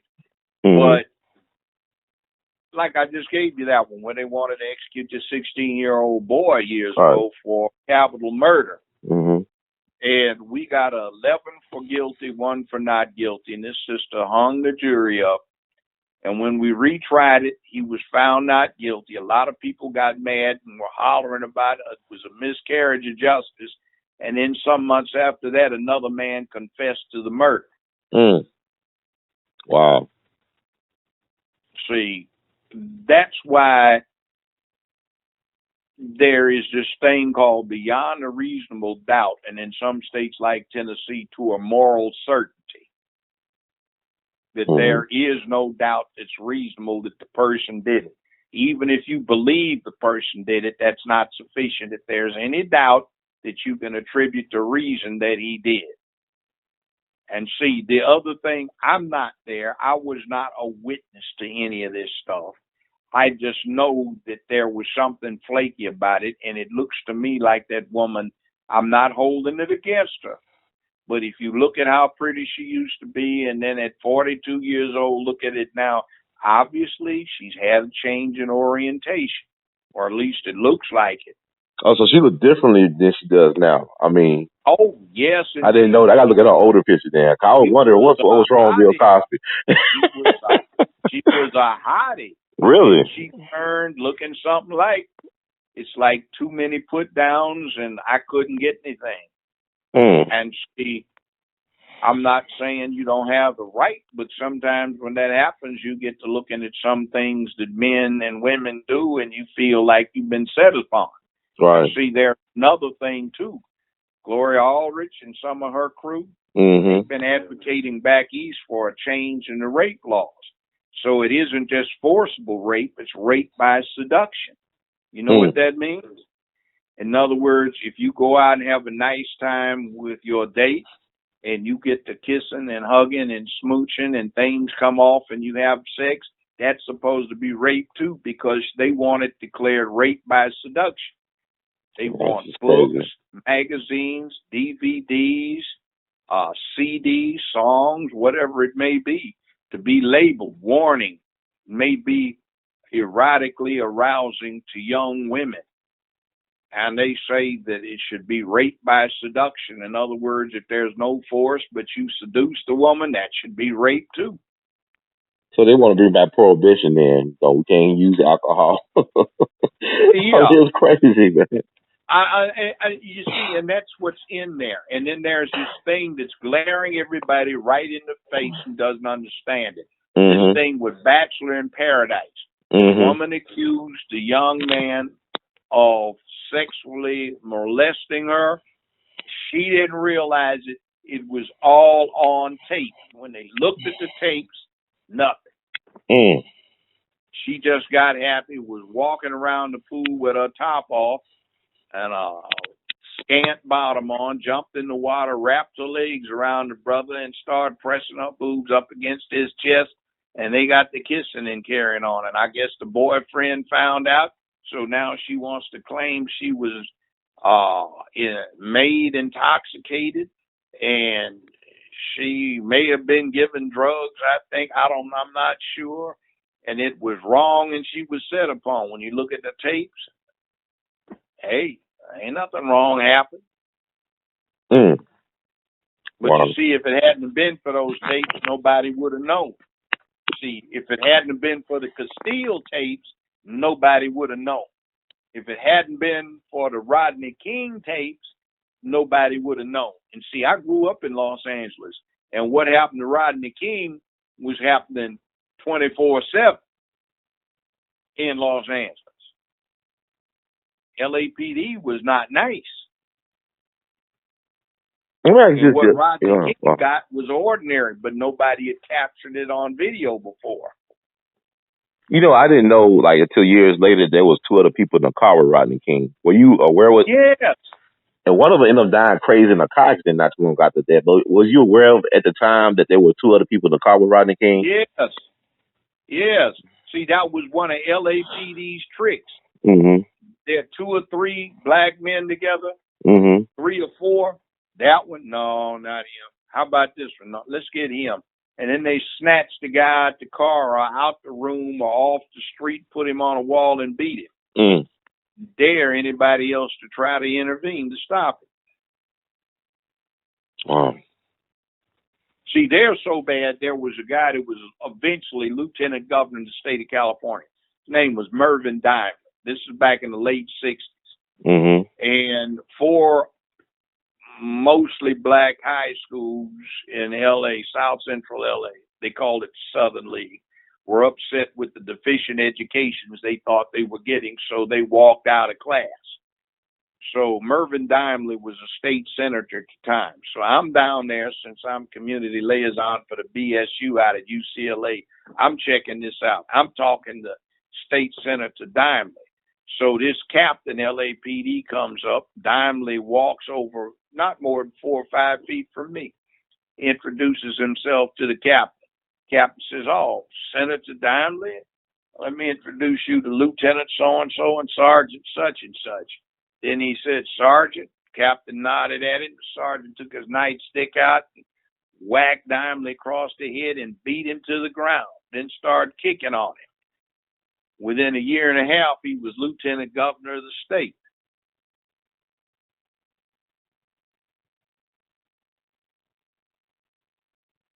See, that they did to Rodney King was not unusual. It's just nobody taped it before. Wow. So, Judge, do you remember that? One news outlet ran it, and another one said, "Whoa, look at their ratings spike. We can't let that happen." So they ran it. And then another one said, "Oh, everybody's getting higher ratings." So they ran it. People started getting accustomed to it. So that was a fluke. But people have become accustomed to it. That was 25 years ago, 26 years ago. But do you remember the football player in California, Ron Settles, back in the early '80s? Do you remember that case? We got beat up in jail by the police. I guess nobody got in trouble. They did a settlement or something like that with the family. Yeah, but see, the new thing is people are settling now. Getting beat up in jail by the police was a routine occurrence.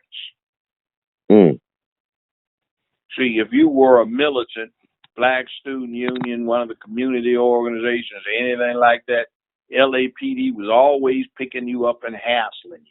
And they'd take you down to the jail cell. And since you had an education or were in college, sometimes they were afraid of you because you might be connected to one of these crazy law professors out there who would take the case for nothing, which they don't do now.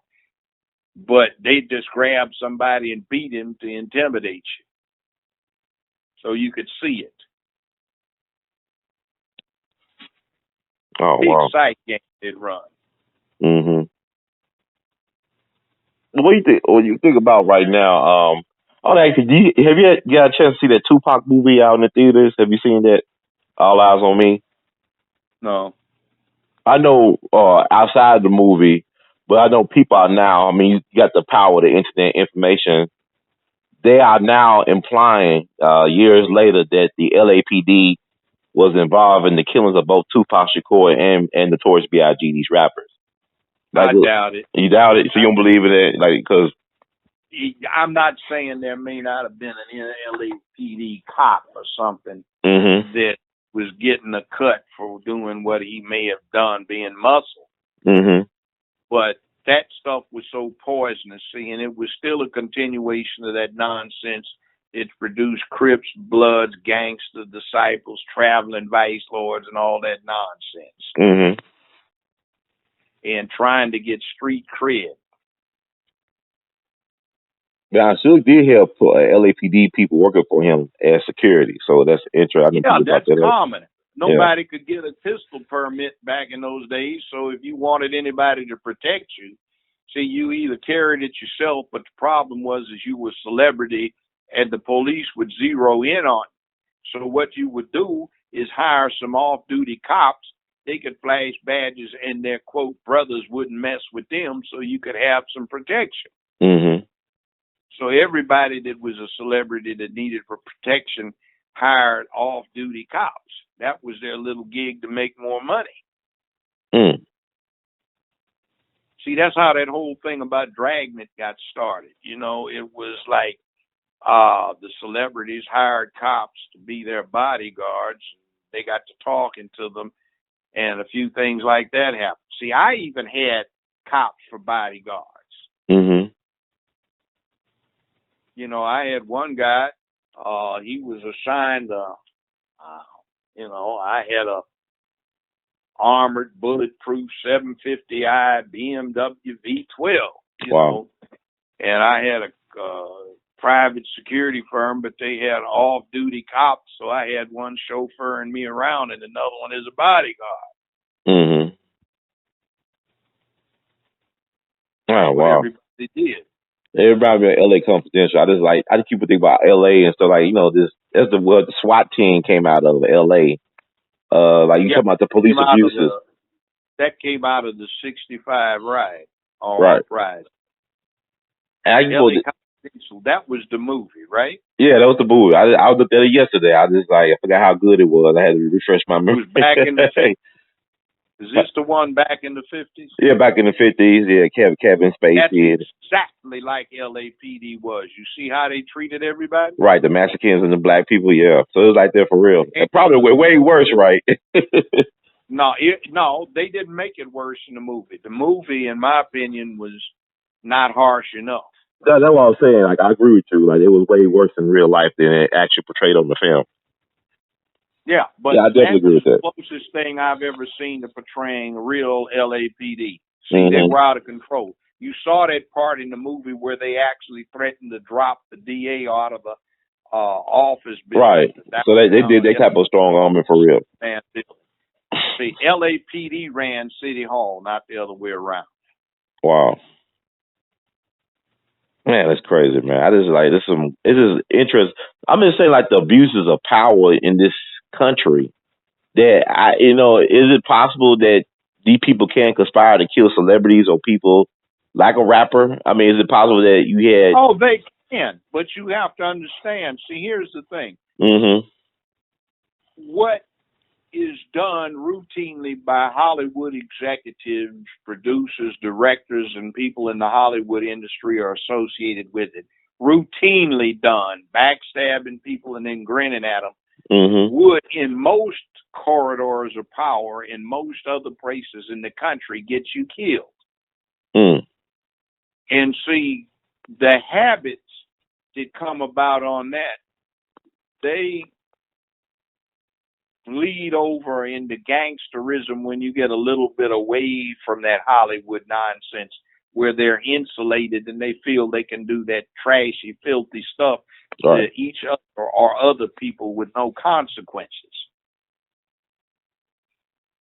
And as far as that is concerned, I had a neighbor. Mm-hmm. He's an old white guy, and he still gives me invitations to go to the Oscars. But he was a gangster. Mm. Real gangster. I remember being in a hotel room in New York, being bored, waiting for something to happen, and I'm looking, and all these people were in the penitentiary doing life on first-degree murder from the period when the death penalty was in hiatus in the early 70s. Mm-hmm. And they got to talking about so-and-so is the one that had me take the contract. I did it, he's scot-free. It ain't right for us to be doing life and him free. And then I looked up, I said, my goodness, that's my neighbor. Oh, my God. And he had a connection with black music, too. He's a white guy. But there's a certain prominent individual who at one time was Mr. Big in black music. He tells the story of how he put a pistol to his head on Pain of Your Life. I'm getting 15% off the top. Wow. And I'd heard that rumor, close on to 40 years before the guy became my neighbor. Wow. 30 years, 35 years before he became my neighbor. God, yeah, it's crazy you say that. How you were saying that, I was thinking about. I looked at the movie Bugsy again about Bugsy Siegel and Mickey Cohen. How them guys had to be L.A. products because the way they was able to muscle in on the unions and stuff in Hollywood and control the actors. And I mean, it's kind of strange that we celebrate these type of people and they become legendary status, even though they bullies and they are unethical people. It seems. Well, see, here's one thing about why the Hollywood industry looks like it does. Mm-hmm. Some say that the mob used to run Hollywood. Mm-hmm. It was these guys who were panty-waisted, they were into the artsy, craftsy stuff, and you get some serious muscle around there, then who's going to run stuff? Mm-hmm. See, back in the very early 60s, when all of these investigations of this alleged non-existent organization, the syndicate, was going on, the mob allegedly, or by rumor, let's say, bailed out of Hollywood. But their rules were pretty lax because violating them resulted in something being broken or somebody being dead, right? Mm-hmm. So they didn't have real tight corporate structures. So when they pulled out, all of these clowns just went crazy. And that spills over to everybody that touches that industry. And I can easily see how somebody with no good sense believed that and did what they did. And then somebody came in and say, oh, we can control this, just a little muscle. And then a little bit of that street stuff, East Coast, West Coast rivalry. And it was good for selling albums or records or CDs. You push that, yeah, I can see some gangsterism. But you see, that stuff about L.A.P.D. set it up, no. Mm-hmm. We have a habit of creating myths to explain stuff. like Black Jesus and stuff, to Wow. explain why we bought into it to cover what ought to be shame. I'm not saying you ought to be shamed because you follow one deity or religion or another. That's your business. But sometimes it gets a little bit like they've got one, some Tyler Perry movie or something. They had one of the old women characters saying, "You just put your faith in prayer and let Jesus do your fight." You said I was thinking about that movie War Room, which was produced by white folks who paid a lot of money off of black people. You remember when it came out a couple of years ago? Like it was number one. Go see those. Mm-hmm. That's just more black exploitation. When studios need money, they put that out and they can put it in 6 or 7 shows in the same venue, and we'll, fill the place up. Let's say they were Passion with the Christ, Passion of the Christ with the Mel Gibson movie. I mean, I went there midday. It was like a mega black church. It was like so many black folks in there looking at, Jesus getting the Rodney King like beat. And they say he ain't black. Well, I'm saying like it was so many black people in that theater in the middle of the day. It was like going to church. Yeah. That's one reason, by the way, we have so little capital to develop black enterprise with. Mm-hmm. I had some people that were partners of mine in the econ department out at UCLA. Oh, it's got to be 30 years ago now. I was out there for the old man's funeral, and I just stopped through to see him. And they showed me some charts and said, "Do you recognize these churches?" I said, "Yeah, there's some prominent black churches." And I said, "Wow." So they showed me the figures. I said, "This isn't even by any means a comprehensive list." I said, "But yeah, look at the money. And on the mortgage payments for these mega churches that they're building, billions of dollars worth of money that come out of the black community that don't go back in, that we could be using for economic development, paid for the church, pastors, a salary, wife's fur coat, Rolls Royce, pastor, Bentley for wife, and daughter's got to get Mercedes." Yeah, man, it's like it boggles my mind sometimes. I be thinking about this stuff. Is it really about Jesus or is it about believing in yourself?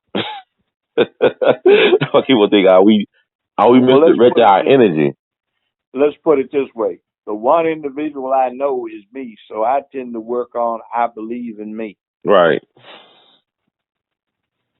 But people think that believing yourself is arrogant. But if nobody else believes in you, who's gonna believe? It's like I tell people now. I said, don't buy that. Yeah. Be arrogant. Yeah. But I tell people, practice being arrogant. We don't know how. Yes, sir. But I'll be telling people. I mean arrogance where you maintain it around white people too, not just when you trying to show off. It's some folk you think are struggling to get something to wear to church. Yeah, I be telling people this. I say I don't have nothing to prove to another slave. I don't need to show off to another slave. I don't have nothing to prove to another slave. It's all about liberation. But I also tell people, I said, people can like and even love you, but if you don't love yourself, who gives a damn? There it is. Yeah, I've learned as I get older. I said, man, people really don't. People like, especially black folks, we just do that John Henry thing. We burn ourselves out. We give it all and we just burn ourselves out. And then, at the end of the day, who cares? Who remembers? Well, the other thing is our institutionalized role model, Booker T. Washington. Yes, sir. I hate to admit it, but perhaps there was validity to his position. You've got everybody from your local city councilman all the way up to Barack Obama that seemed to have followed the Booker T. Washington formula of being humble in some instances and being glad for what you get rather than fighting to get what you ought to have. Right. Yeah, I think people gonna have to look back on Obama because you think about this didn't happen on Trump watch. The Philando Castile shooting happened on Obama watch. Mike Brown, Trayvon Martin, and his response. The best thing he could do was do a beer summit. Well, you know, it's like too. See, you know how I think of Obama's administration, with due respect, is what do they call the healthcare thing? Obamacare. right, Who actually drafted it was senior Republican Tennessee State, no, senior Republican Tennessee U.S. Senator Dr. Bill Frist. right. He drafted it when he was Senate Majority Leader for the Republican Party back in 2003, Mm, and his family founded Blue Cross, Blue Shield, etc. He drafted it and couldn't get it passed, but the Obama administration was in when it passed.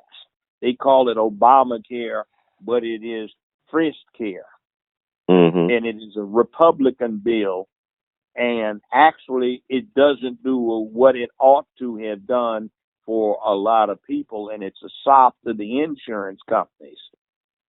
What they've got now is just sort of like, well, we've got a population problem, so let's just cull the species by getting rid of some of the sick, the lame, and the infirm.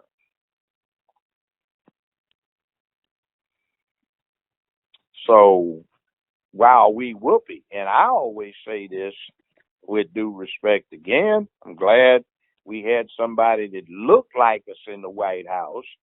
But past that, I'm having a hard time coming up with what did the brother do for us. Oh, well, let me strike that. Kind of hard calling somebody that didn't grow up in the continental United States, who's the richest man to ever sit in the White House, brother who went to a high school that had a tuition that did not include room and board of $45,000 a year. I have a hard time commensurating with that. That is something. It's something that's not even as well known as should be. Even though we live in the age of information and technology is like praying. You can pray to Google and get the answer you want. Brother Hurd, this is not the age of information and technology. This is the age of technologically enabled gossip. Oh yeah, that's even better. You're right. I agree with you, brother Judge. I definitely agree with you with that. Well, let me ask you this about this phenomenon. You know, people talk about fake news, and you brought up some things earlier about can't trust the media, and really they are the originators of fake news, like yellow journalism with Randolph Hearst and all this other Yes. stuff. So it's funny how Go ahead. Goebbels and Hitler got the idea from the U.S. press. Right. Tell a lie long enough and loud enough, and you can get anybody to believe it. But with the modern means of media communication, they have ramped it up. So quantitatively, it is so much different than it was. It's almost qualitatively different. This is the propaganda capital of the world. And from Hearst, yellow journalism, the Maine blew up. Remember the Maine? Right. Let's go fight these Cubans down there, / Negroes in Cuba. Right. And by the way, the Maine blew up. It was even the Navy's conclusion. It had faulty coal.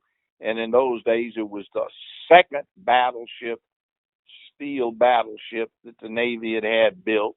And it used coal for armor, and the coal was next to the powder, and the coal spontaneously ignited because it was bad coal, and it set off the gunpowder. Boom. Nobody put a mine on board it. It was no sabotage. Quite a few of those old pre-dreadnought and dreadnought battleships blew up that way.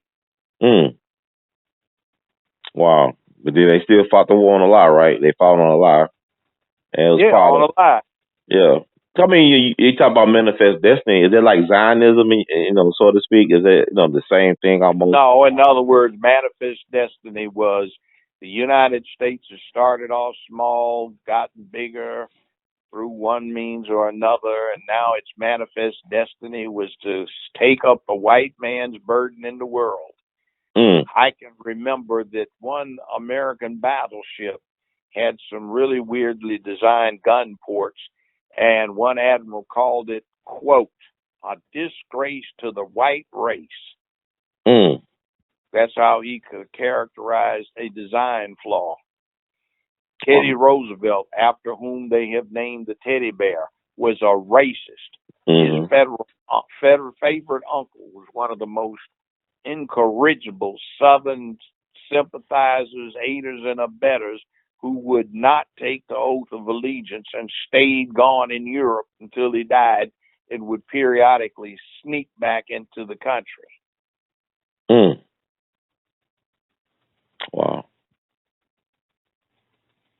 Woodrow Wilson, who pushed for the League of Nations that the U.S. never joined, talked about freedom and democracy in the world, and he's the SOB that signed the executive order segregating Washington, D.C.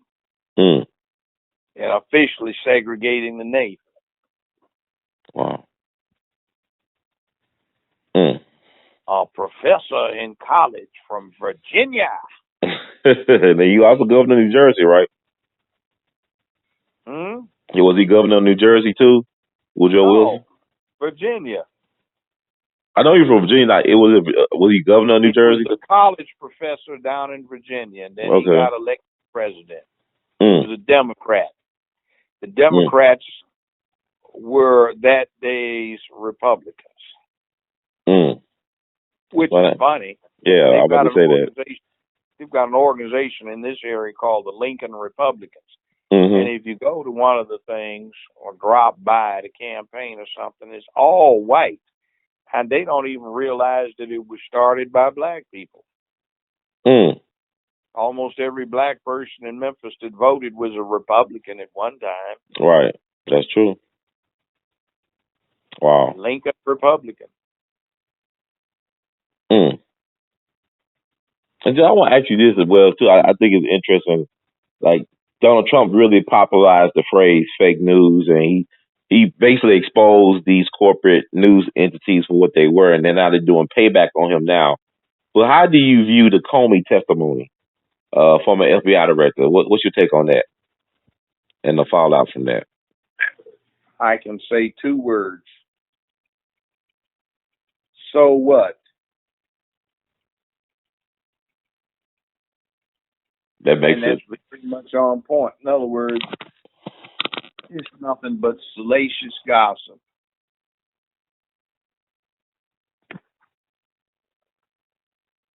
That makes sense. But do you also think that the United States might go to war with Russia? That's just nonsense. Oh, it's not going to happen. No. There is no way in hell that the U.S. and the Russians would be shooting at each other. The United States and the Union of Soviet Socialist Republics certainly didn't shoot it out. The U.S. and Russia aren't going to shoot it out. And also, what your take on? I gotta ask you about, talk about Hollywood or Hollyweird, and black folks standing in this society as a whole. And I know you made some mention about Bill Maher, his use of calling himself a house nigger. How do you feel about that? Like, Bill Maher, so many black celebrities and politicians defended Bill Maher over this, and he ended up apologizing. But what's your take on him or the use of the word? It is ignorant when we use it amongst ourselves. It's stupid, and it reflects a lack of knowledge and comprehension of what it stands for. So it's popularized enough. I'm not mad at him, but he just joined up and said, hey, you're another stupid somebody using the word. But what if he uses, I'm not saying excuse, but he's known for dating and bedding black women. He gave $1 million to Obama's campaign. And, I'm not impressed that he donated to Obama's campaign. Refer to my previous remarks about what did you do for me, homeboy? But he might feel he's more entitled, because he said, I stand with black causes. That white liberals are dangerous. I know. I mean, as I get older, I see how dangerous white liberalism is. In terms of being some of them are very patronizing towards black people, and I don't see us as equals. And I think black people get in their mind that we need friends or allies like that treat us like you talking about how certain people treat their dogs, that we need those type of allies. And my thing is, I don't want a friend that treats me like that. And that, I don't see too many white folks that defended Bill Cosby, for example. Like some black folks would defend Bill Maher or Paul Dini. Let me say this. One, historically, the way to get rid of a black man who's too strong is get him through vilification of his alleged sexuality. Mm-hmm. Okay? Next thing is that you have to understand it's not really liberalism that is the problem. Liberalism and liberal factions have been co-opted by feminism and LGBTQ. Okay. They masquerade behind it. And there is a particular form of pacifism that goes with it.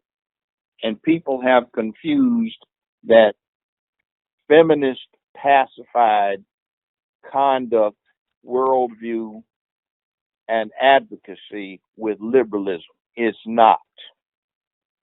First thing, historically, liberalism was associated with being armed and ready for revolution. But nowadays, you associate liberalism with pacification and anti-gun. Mm-hmm. That's because it's been co-opted by feminism. Not just advocacy for women, but this kind that's anti-man, not just pro-woman. Mm-hmm. And it stems from a time when we have the late 60s, periods of self-examination and uproar and unrest, and war was beginning to be perceived as a man thing. So the way to strike against war was to change the way boys were raised to men by raising them like girls. Mm. And that new radical liberalism, not radical liberalism, but radical feminism that was arising, where men were perceived as an evil and women should attempt to have families without men involved, stay away from marriage, and using the black woman receiving a welfare check as a role model because she was perceived as being able to control the men in her life. Mm-hmm. And had a, how did they put it, abandoned the slavery of the institution of marriage.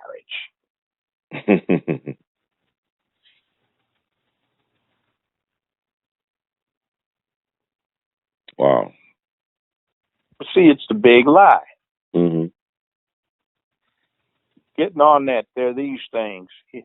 Caesar said 2,000 years ago, give them bread and circuses and they won't care what we do.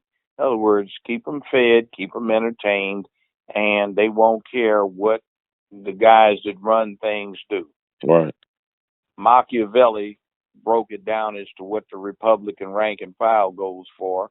He told the prince to give his people a chance, however slight it was, to become part of the oppressors, and they would voluntarily and willingly submit to their own oppression on the off chance they could become oppressors too. So your rank and file Republican thinks he's going to win the lottery in 3 weeks. So he supports stuff that actually hurts him. Adolf Hitler peeped the American thing and said, tell a lie long enough, loud enough, and you can get anybody to believe it. The Joe Brown premise is modern information sources have switched from being sources of information to entertainments. Mm-hmm. And you get another thing in there by Abraham Lincoln. You can fool most of the people most of the time, some of the people all of the time, but you can't fool all of the people all the time. Our problem is just the category of most of the people is getting larger and larger. Mm-hmm. And Joe, before I let you go, I'll get your take on this as well, because you always talk about promoting black manhood and protecting black womanhood, or not necessarily black, but promoting Just manhood and protecting womanhood. Womanhood. Yeah, and I've been disturbed by these social media news stories, like, the video, like we talk about how a lot of us would not know a lot of these things were happening if it wasn't for like social media and these videos. And I saw one recently, I guess in Texas, of a black man and a woman and a child in a vehicle that was pulled over by the police, and how, the black man had a conceal and carry license. He told the cop he had a gun in the car, and he had a 2-year-old son in the back seat. But it seemed like the wife or his girl was escalating the situation, and the cop was getting all nervous. He called for backup, and just grabbed the black man out the car. But my concern is his woman, how she kind of escalated that situation. And I'm not saying that they ain't have a right to be upset, but my thing is, we get pulled over by the police, you try to survive the encounter as a black person. But my problem is, I see some of these women kind of amped up the situation. I'm not saying it's right how our people are being treated, but what is your take on something like that? Well, as a culture, we suffer because often in too many homes, the woman of the household is not a paragon of virtuous behavior. She yells, screams, puts hands on hips, wags head, gets loud, boisterous, and freely goes off. Honey, let me tell you something. Right. When they do it out in the streets, in restaurants, in public, and in the wrong places, and they are out of control. They need charm school. Not all black women, but too many of them. It's interesting. Sometimes I go out and just sit there and drink coffee or Diet Coke or something, and eat a meal at a restaurant, read a book, and look over the top of it and watch our people, how we act. Mm-hmm. Like I was over here off of Winchester. There's a TGI Fridays right next door to a Logan's Roadhouse. I know exactly what you're talking about.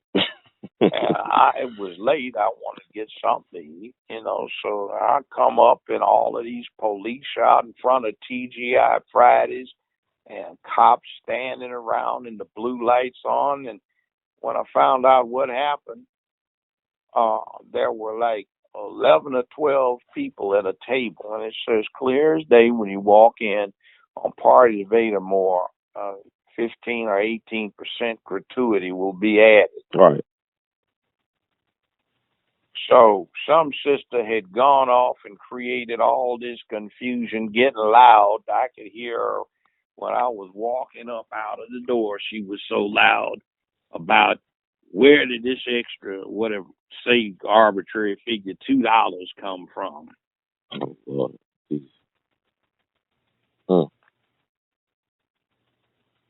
She was hollering about she wanted to leave 25 cents as a tip.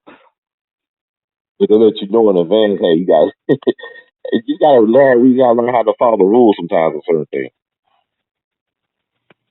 Yeah. Wow. I know exactly what I thought you were gonna say it was Logan's, but you said it was TGI Friday.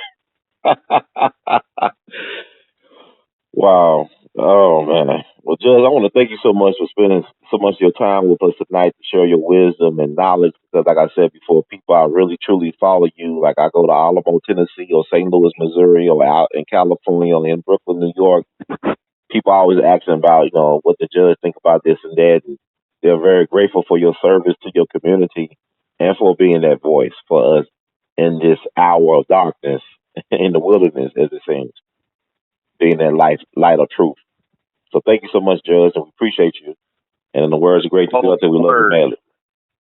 Respect each other, have respect, deserve respect. Yes, sir. Thank you so much. You have a great night. All right. Thank you. Yes, sir. You're welcome. Thank you.